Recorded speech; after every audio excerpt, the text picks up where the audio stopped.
Welcome to civil services study. Welcome back. Test number 506 लगाते हैं UPSC civil services prelims के लिए। Focus करेंगे इंडियन हिस्ट्री के प्रश्नों पर। तो चलिए स्टार्ट करते हैं। तो क्वेश्चन नंबर 1 है, भक्ति आंदोलन से रिलेटेड कुछ स्टेटमेंट है यहाँ पर और बताना है कि इनमें से कौन सा सही सुमेलित नहीं है। रामानुजाचार्य के सामने अद्वैतवाद लिखा है, माधवाचार्य के सामने द्वैतवाद, विष्णु स्वामी के सामने शुद्धाद्वैतवाद और निम्बार्काचार्य के सामने द्वैताद्वैतवाद। मोस्ट इम्पॉर्टेंट है, बहुत पूछते हैं इनको, बताइए कौन सा गलत है।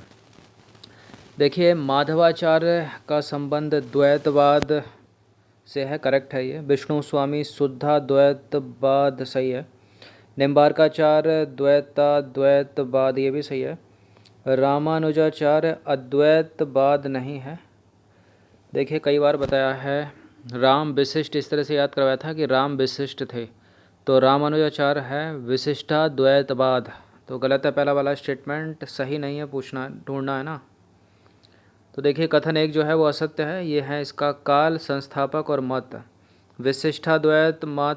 विशिष्टाद्वैतवाद मत के संस्थापक हैं रामानुजाचार्य, द्वैतवाद के हैं माधवाचार्य, शुद्धाद्वैतवाद के हैं विष्णु स्वामी और द्वैताद्वैतवाद के हैं निम्बार्काचार्य। इंपॉर्टेंट है, पूछ लेते हैं, अधिकतर पूछते हैं इसी तरह से इनका जोड़ा मिलाने के लिए।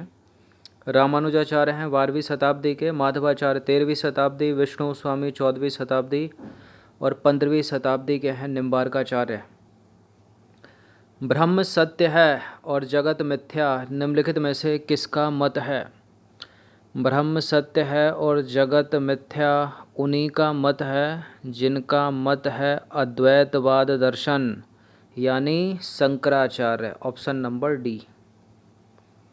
तो देखिए, दार्शनिक ज्ञान मार्गियों में सबसे अधिक ख्याति शंकराचार्य को ही प्राप्त हुई। इन्होंने अद्वैतवाद के सिद्धांत पर जोर दिया जिसका आधार ब्रह्म सत्य है, जगत मिथ्या है। इन्होंने कहा आत्मा परमात्मा ही है, वह उससे भिन्न या पृथक नहीं है। सांसारिक माया के कारण मानव आत्मा परमात्मा की एकता को पहचानने की भूल करता है। उल्लेखनीय है कि शंकर ने ज्ञान के साथ निर्गुण ब्रह्मा की उपासना का भी प्रचार किया, निर्गुण ब्रह्मा की उपासना का भी प्रचार किया। साथ ही ईश्वर को शिव का स्वरूप देकर जन साधारण के लिए शैव उपासना और पंडितों के लिए ज्ञान मार्ग द्वारा एकेश्वर बाद का मार्ग प्रशस्त किया। एक ही ईश्वर सभी के लिए, किसी भी धर्म, किसी भी जाति, समाज, सबके लिए एकेश्वरवाद। क्वेश्चन नंबर 3 पर आ जाइए। सूफी सिलसिले के संदर्भ में निम्नलिखित कथनों पर विचार करना है। दो स्टेटमेंट है, बताना कि इनमें से कौन सा करेक्ट है। पहला स्टेटमेंट है, बेसूफी सिलसिले जो इस्लामी कानून का पालन करते थे, ध्यान से सुनते रहिएगा, बेसूफी सिलसिले जो इस्लामी कानून का पालन करते थे उन्हें बासरा कहा जाता था। ऐसे सूफी सिलसिले जो स्वयं को इस्लामी कानूनों से मुक्त समझते थे उन्हें बेसरा कहा जाता था। याद हो गया? करेक्ट है दोनों के दोनों स्टेटमेंट, सी है इसका आंसर। तो देखिए, उपरोक्त दोनों के दोनों कथन सत्य हैं। सूफी सिलसिले को मुख्यतः दो भागों में बांटा जाता है। बासरा अर्थात जो इस्लामी कानून का पालन करते थे और बेसरा अर्थात जो कानून से बंधे हुए नहीं थे।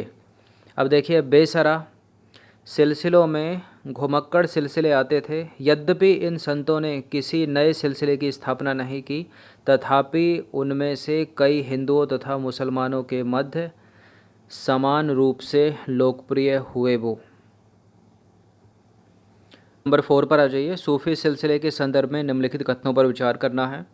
भारत में चिश्ती सिलसिले की स्थापना ख्वाजा मोइनुद्दीन चिश्ती ने की थी और चिश्ती और सुहरावर्दी सिलसिले बासरा विचारधारा से प्रभावित थे। बासरा से प्रभावित थे या बेसरा से थे? देखिए, बासरा से प्रभावित थे, करेक्ट है दोनों के दोनों स्टेटमेंट। यानी ये इस्लामिक कानून का पालन करते थे या नहीं करते थे, बताइए। सी है इसका आंसर, अभी बताया था।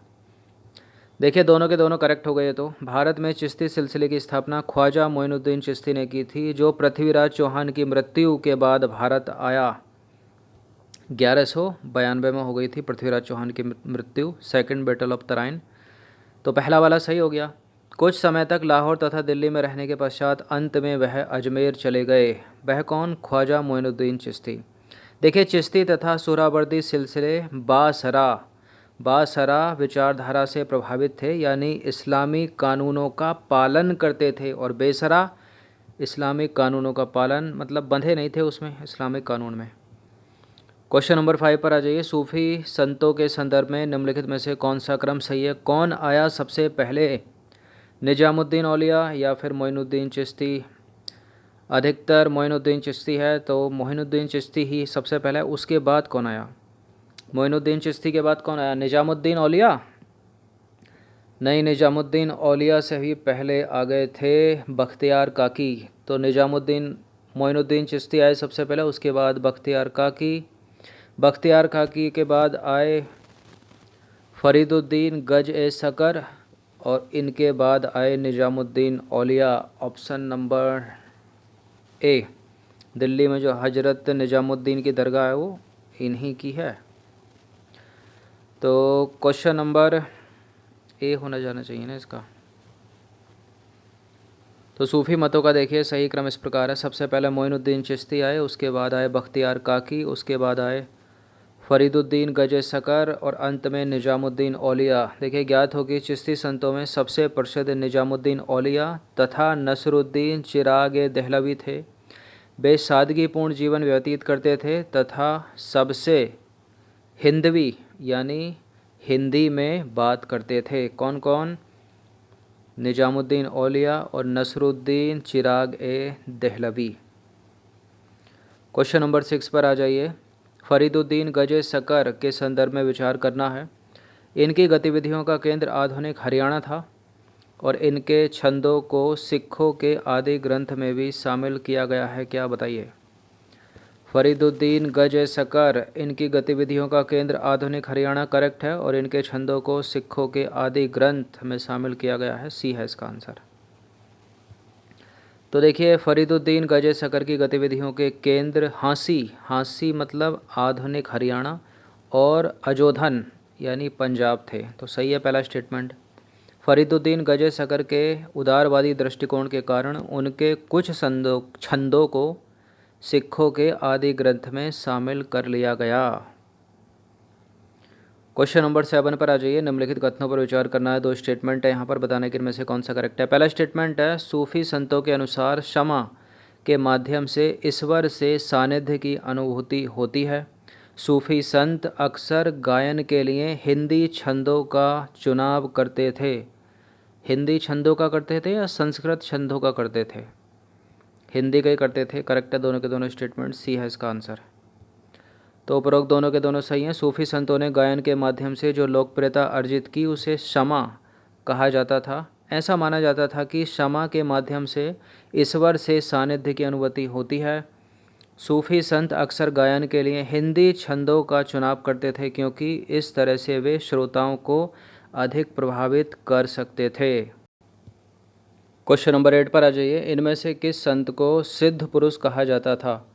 नसरुद्दीन चिराग देहलवी, मोइनुद्दीन चिश्ती, नामदेव या निजामुद्दीन औलिया? बताइए कौन है सिद्ध पुरुष, किसको कहा जाता था? ऑप्शन नंबर डी, निजामुद्दीन औलिया। किसको? निजामुद्दीन औलिया को। तो देखिए, निजामुद्दीन औलिया यौगिक प्राणायाम करने में इतना पारंगत थे कि लोग उन्हें सिद्ध पुरुष कहते थे। क्वेश्चन नंबर 9 पर आ जाइए। सुहरावर्दी तथा चिश्ती के संदर्भ में निम्न कथनों पर विचार करना है।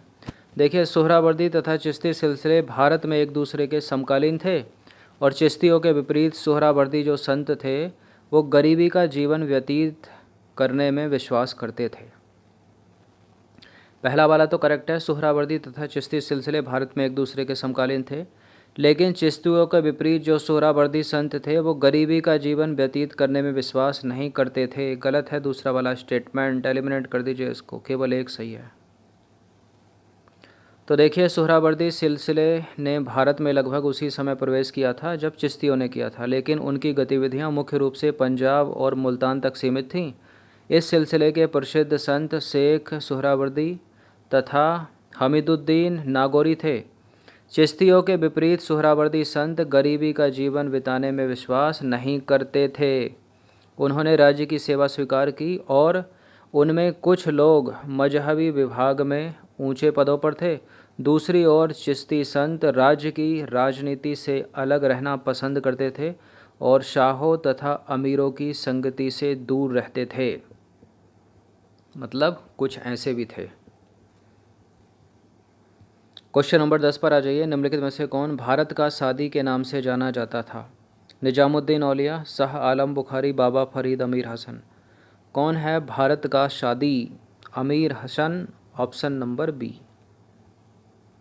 तो देखिए अमीर हसन ए दहलवी को भारत का शादी कहा जाता है।